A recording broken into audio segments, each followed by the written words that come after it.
All right, guys. Hey, my name is John Bowman. Welcome to today's show. I'm running a few minutes late because we're having some technical difficulties, but I think we're figuring it out.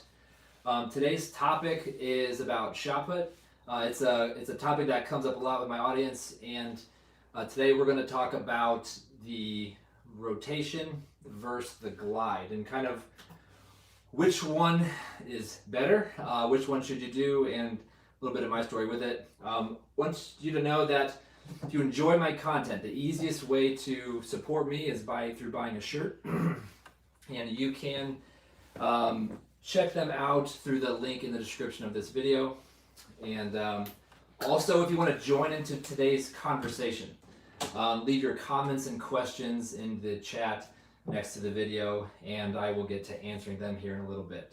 But when it comes to the glide versus rotation and shot put specific, I started out as a glider in middle school. So like a lot of you, I started throwing discus and shot put in 7th grade. I'm pretty sure in 7th grade I threw the shot put 28 feet. So pretty average, maybe below average, but that's kind of where I was at. And over the course of my career in throwing, of course, have been mainly a discus thrower, but I threw discus and shot put in middle school. I pretty much only threw discus in high school because I also ran. So I was a runner, did sprints, and I threw discus. But then in college, I did discus, hammer throw, shot put, and javelin. And so that's kind of what that looked like. And then a little bit later, so after college, when I really started to get into coaching, I happened to coach a lot of shot putters. And over the course of those couple of years right after college, I really began to get a feeling for shot put, understanding for it, and then threw. And I ended up throwing a PR, a lifetime PR after college, a few years after. Technically, I think my lifetime PR in the shot is 1673, something like that. I've unofficially threw 1740, so that's what I say my PR is. But anyway, so I'm kind of getting off track here. But the reason that if you see my teaching videos on YouTube about the shot put, it's all rotation, right? And so as a discus thrower, the rotational shot put was the most natural for me, and it's what actually I would say benefited my discus throwing. So me specifically doing both discus and shot put, the rotation was a no-brainer because it translates really well to the discus. I try to think here. So when I worked with Coach V in global throwing, so the couple years I worked with him, when I would go to camps, I traveled over to Europe and in Sweden and to do training camps with him. The camps would have discus throwers and shot putters, so I got to see a lot of world-class shot put.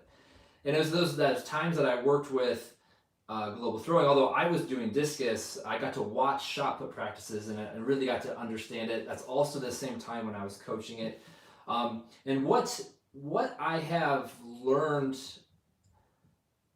over the last 10 years or so is that when it comes to rotational technique, the basic concepts that make you throw far in discus in the rotation is the same concepts that make you throw far in shot put.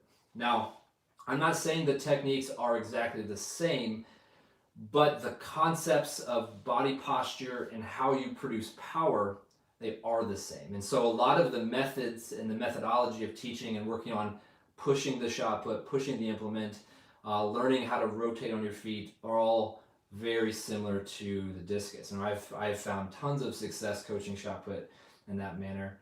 So that's kind of a little bit of background of my shot put. Well, I'll still go a little bit more. I still throw shot put to this day, even though I'm a discus thrower, and I've thrown way farther in discus than I have in the shot put comparatively. But the shot put, throwing the shot put for me now is makes me throw discus better. So again, like I was saying just a minute ago, the general concepts of training for the technique with the rotation and discus are so similar that there's sometimes that I can have better feeling in the shot put ring than I do in discus, and I can take that feeling and that practice and it translates to my discus and helps me learn and understand. The other component of throwing shot put for me right now is it's a perfect specific strength exercise. So if you think about max power output from the ground all the way through our hand, again, the translation of energy from our foot, knee, hip, shoulder, and into our hand is the same discus and shot put. And so it's a great specific strength exercise.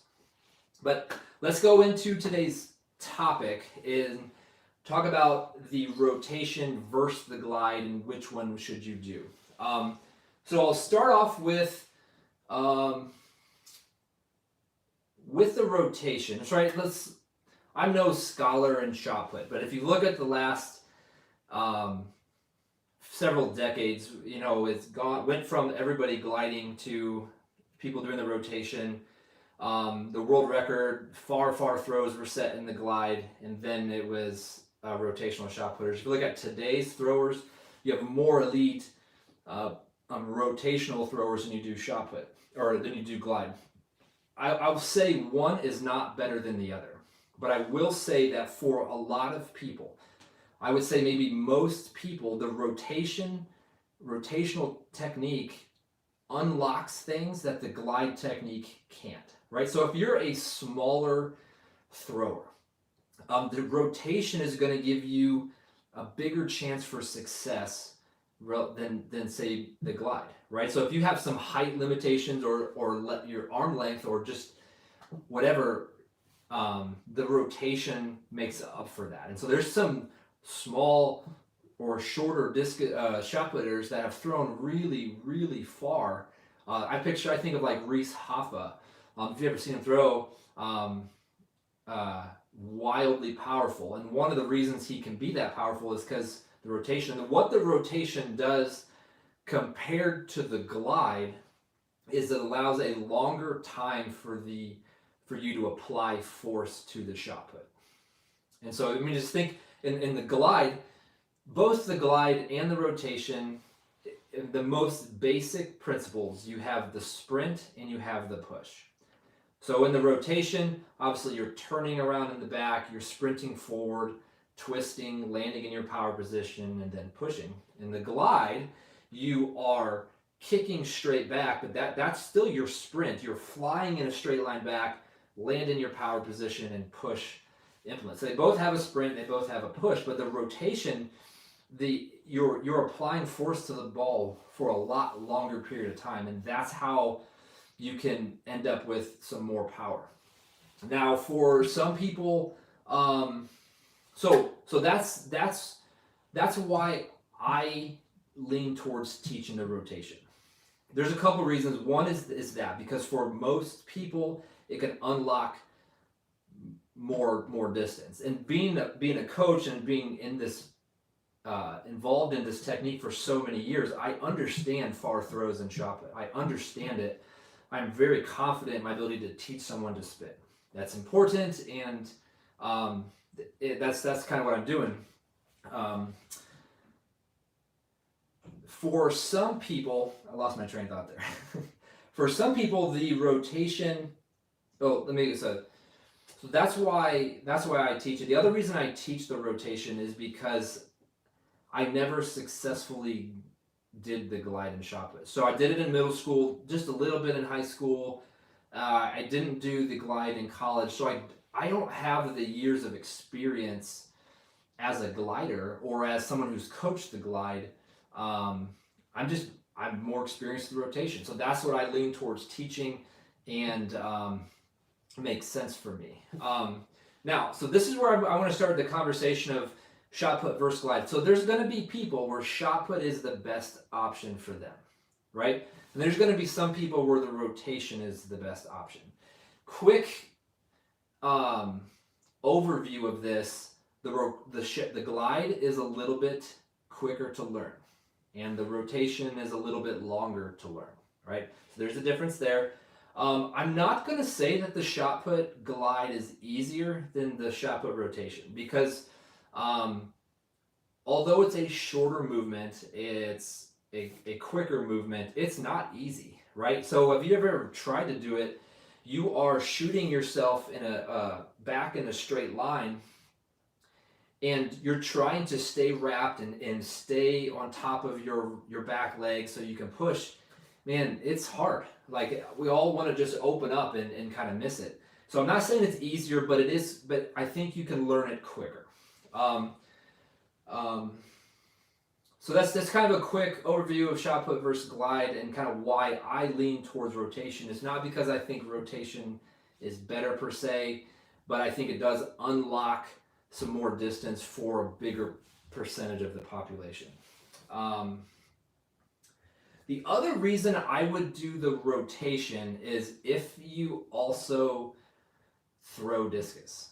Like I was saying earlier, the rotation discus and the rotation and shot put, all practical purposes are the same. Now they'll look different, but the thought process that you think about and the cues are the same.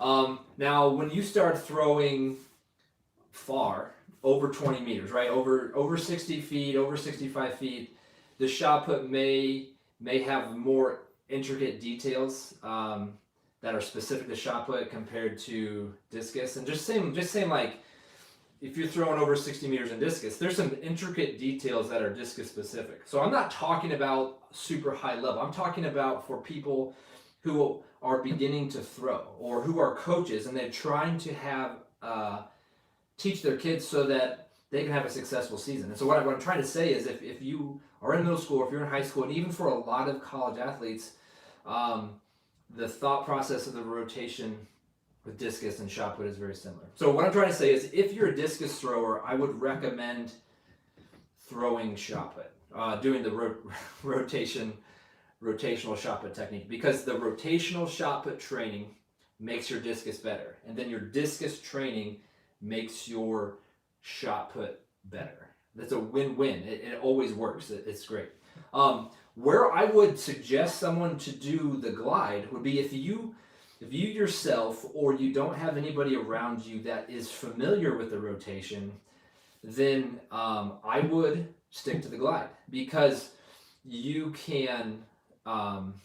It's simple concepts to learn. It's something you can do. There's plenty of videos online of drills you can do and how to learn the glide. So if you are alone and you love shot put and that's your baby and that's your thing, and you don't have a whole lot of external guidance on throwing, then I think the glide is for you. Because the point here, right, and every one of us is in the same boat, we are trying to throw as far as we can. And so when you're choosing, if you're going to, okay, should I throw the rotation or should I throw the glide? You got to answer the question, what's going to make me throw farther? So you have two questions there. What's going to make me throw farther right now? And then what's going to make me throw farther long term?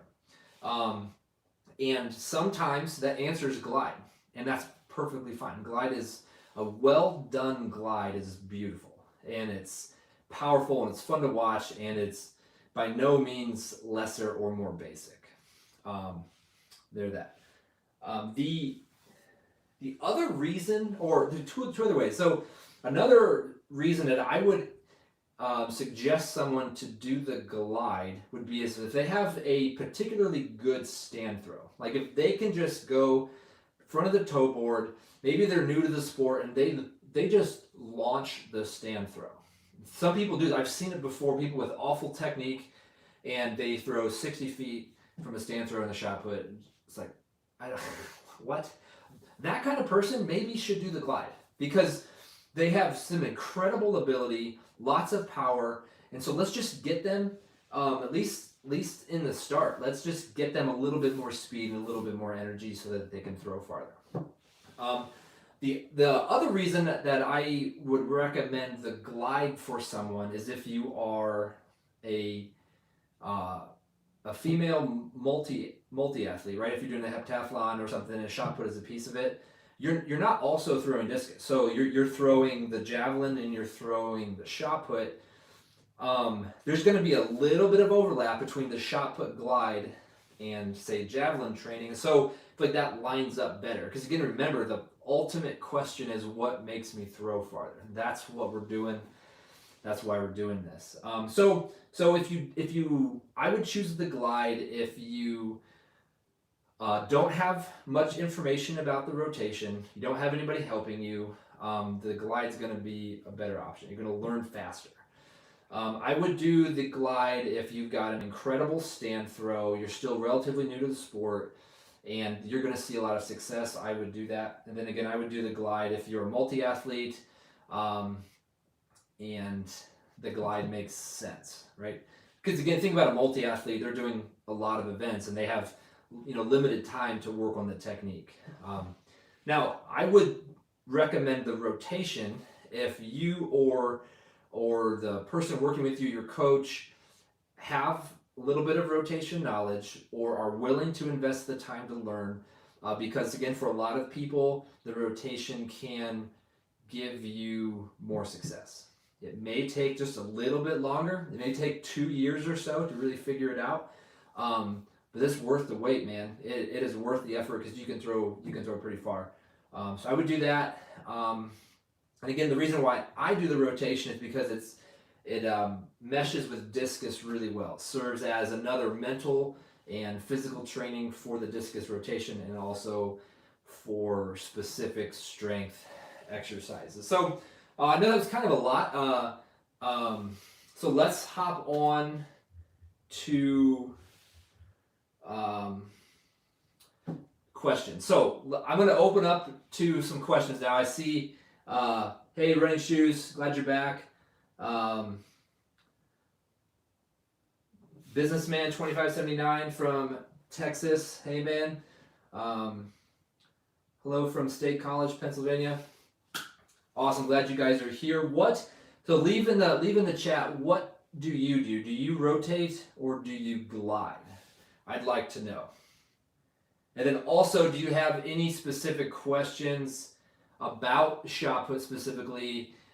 Maybe whether you should rotate or glide, or anything related to throwing or my throwing, etc. Hey, hello from Belgium. How's it going, man?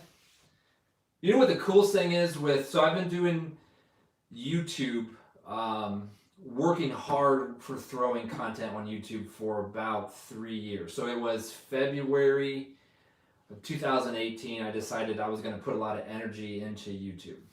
And one of the cool, hey from Sweden, down the rabbit hole, hey, nice to see you here. One of the coolest things is that the audience is literally global. I have people from Asia, from Europe, from Australia, obviously North America, South America, and it has opened my eyes to how big the world is, how many people love throwing discus and shot put, and that's really, really cool.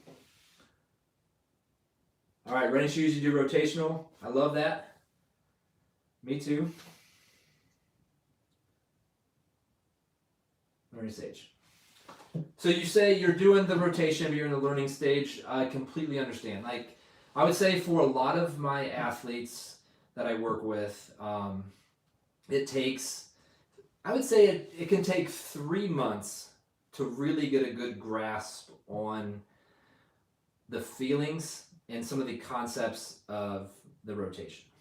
So whether it's discus or shot put, it's somewhat complicated, right? Because you're trying to feel body positions, you're trying to feel your posture, you're trying to figure out how to turn your feet. You've got this heavy weight on your neck that makes everything like weird, right? When you're trying to turn, and none of it is natural. It's not easy, right? So it takes about 3 months, which makes sense. Usually it takes about 12 weeks, 3 months to build new neuromuscular patterns when you're learning a new skill. And I would say it gives you maybe three months or so to kind of figure this out. And then I would say it may seem like a long time, but about 2 years to maybe 2 seasons of where you can feel like you're in control. You're really able to smash the throws. Now, it doesn't mean you won't throw farther. You will continue to set new PRs, even when it feels slow and it feels sluggish and it feels like you're never going to learn. You're going to figure it out. But it does take a couple years to really figure out the rotation. Looks like I've got a couple questions coming in.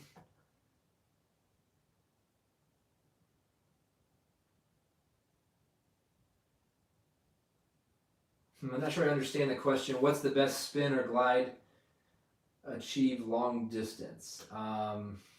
If you're talking about distance, there's no best, right? So let's just say that's what that question's going on. Like,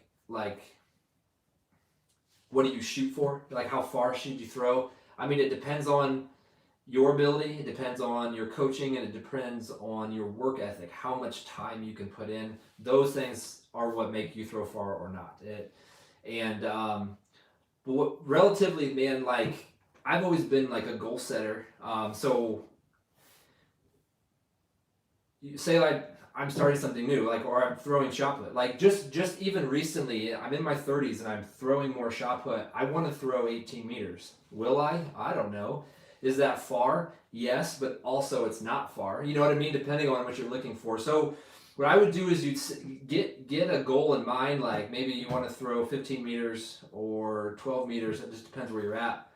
And then go for it. And then as you progress towards that goal, you just reevaluate. Is that goal realistic? Were you trying to throw 25 meters in the shot put? Because then maybe that's a little harder to do.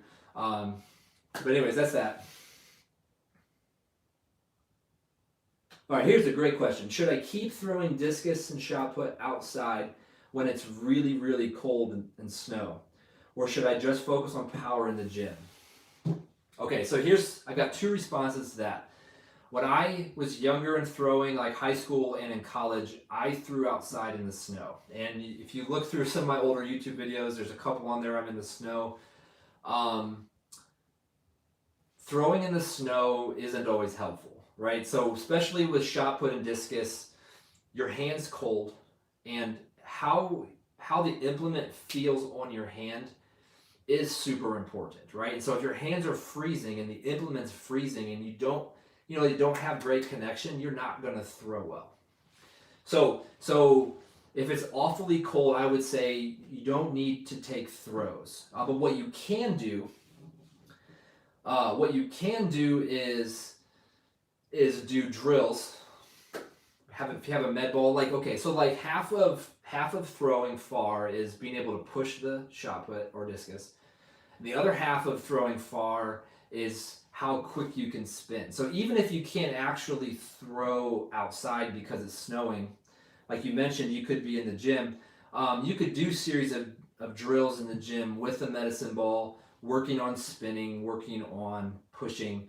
I have some videos on here that have examples. And so that's what I would do. I would spend your time, if you just can't throw outside, that's okay. Focus on what you can do. Get as strong as you can. Lift a ton. Train a lot. Do drills maybe twice a week inside, even if it's just spinning on the ground without releases, that's fine. And then once springtime comes around and it's a little bit warmer, you will, once you get the shot put and discus back in your hand, you'll reap the benefits of all that training that you did indoors, even though it wasn't throwing. That's okay. Shout out to Dan from Columbus, Ohio. How you doing, man? Another question here. I spun in college and coach mostly spin technique at the high school level. What's the biggest cue you've seen that gets the athlete, especially newer ones, to feel their energy transfer into the shot put? Biggest cue. So, okay. The cue that I find is most successful when teaching people how to do the rotation is level shoulders out of the back of the circle and into the middle of the circle. So what I mean by level shoulders is when you just like literally the shoulders parallel with the ground. And if you can, a lot of times our trouble is, say I'm throwing this here, right? And I'm coming out of the back of the ring and I fall in, like I'm falling away. If you look at film, most of the time the shoulders are going back and forth. So if you can get the athlete to feel their shoulders and teach them how to spin around the back of the ring with level shoulders, and maybe you grab a broomstick or a javelin or something to help them feel it. So being able to feel the level shoulders around the back, and then level shoulders again as the foot lands in the middle. If you can get them to feel level shoulders in those two positions, they will spin better, and it won't be too long until they start throwing farther, because the level shoulders means your weight's on top of your feet, and when your weight's on top of your feet, you're on balance, and then you can spin and the throw gets so much easier. So that's what I would do. Level shoulders, that works. Okay, I got a question. Is it an easy switch from glide technique to spin? No. Nope. So I've worked with several athletes. Let me say this. If they are a discus thrower too, then it isn't so bad, right? I just had a camp this last week. It was 3 days long, and one of the athletes there was a glide shot putter, and we did rotation for the first time. Now, to preface this, he is a discus thrower. He's a good discus thrower, one of the best in the world in his age group. We've been training discus for a long time, but he's interested in the rotation. So in literally one session, he was doing most of the full turn and shot put good, right? So if you were a spectator looking in on that situation, you'd be like, oh, that was easy. But again, he's a discus thrower, and the rotation is very similar. If you take somebody who's never spun ever or hasn't had good instruction about rotation, then yes, the switch is hard. Is it worth it? A lot of times, yeah, it's worth the effort, because again, the output can be better because you just can produce so much more power. So I would recommend trying it. A lot of times, people will do a little bit of glide and a little bit of rotation at the same time. I'm okay with that. Obviously, at some point, you have to make the switch if you want to, but you can test the waters to see how it's feeling. Yep. So another question here. I can only throw about 25 feet, thinking about switching to pole vault. I tell you what, you need to do the event that stirs your heart. Now, there's a couple things here. Let's just say if shot put really stirs your heart and you only ever throw 25 feet, that's not too far, right? If that's all you ever throw. But if you tried shot put and you're like, yeah, it was okay, I'm throwing this far, then you try another event and you like it more, or maybe have a little bit more success, then that's fine too. When you're looking towards what you should be focusing on, you got to see where these two things intersect. Where are you passionate, and where are your skills? So wherever your passions and skills intersect, that's where you need to be. So sometimes it takes a long time to figure that out. I would say I'm 34 and still figuring that out. I feel like I'm in the closest to my sweet spot I've ever been. It's been a lot of trial and error, but it's worth trying stuff. I'd try it, man. See if you like it. Message from Rob from Thailand. How you doing? I'm glad you're on. Hey, well, guys, I want to be on here for a few more minutes. We'll see if you guys have a couple more questions. I appreciate you taking the time to watch today's live stream. I know it started a little bit late. I was having some technical difficulties. I still use my phone to record the videos, and it wasn't working like I wanted. But you guys are a great audience. I am glad that you guys are here. One more thing. If you like my content and want to support me, one of the best ways to do that is to buy a t-shirt. You can look at the different shirts and merch that I have from the link in my description.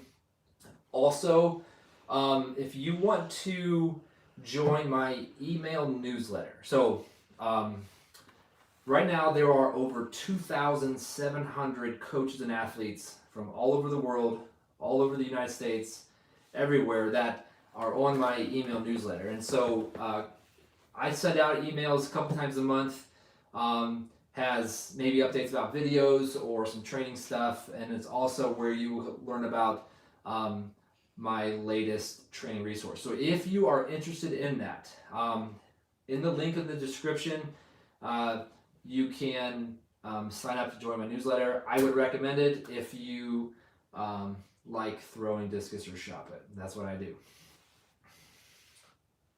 Okay, we've got another question here. This will be I'm going to answer 2 more questions.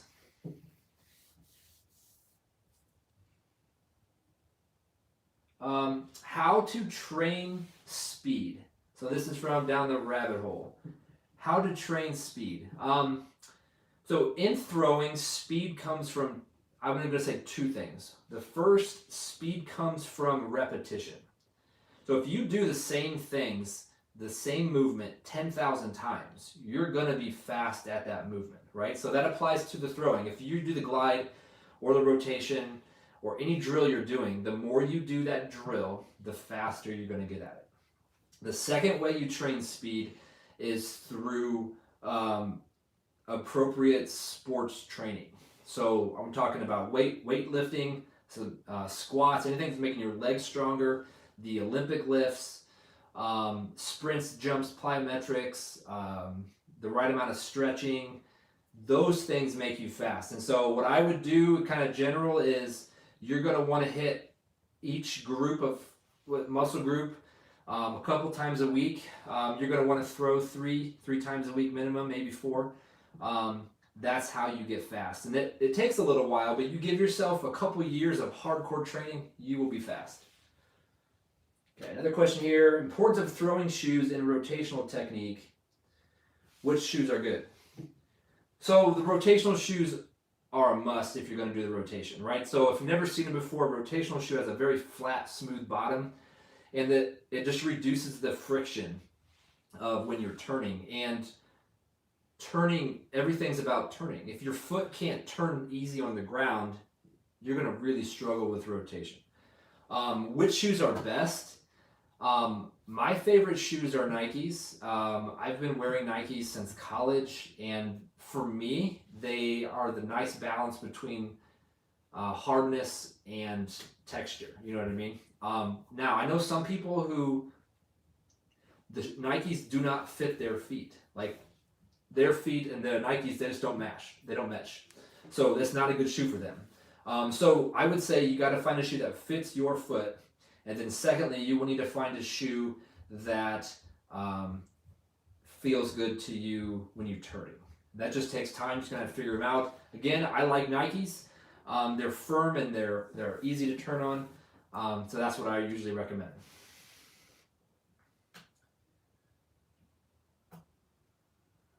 All right, this will be the last question for tonight from Dre Sweat. Do you have a pre-throw routine? What do you think about when you're in the back of the ring? I think I do have a pre-throw routine. I'm not sure I could articulate it, but I think I typically, right when I'm walking into the ring, I usually stand there for a second and like close my eyes and kind of take a deep breath.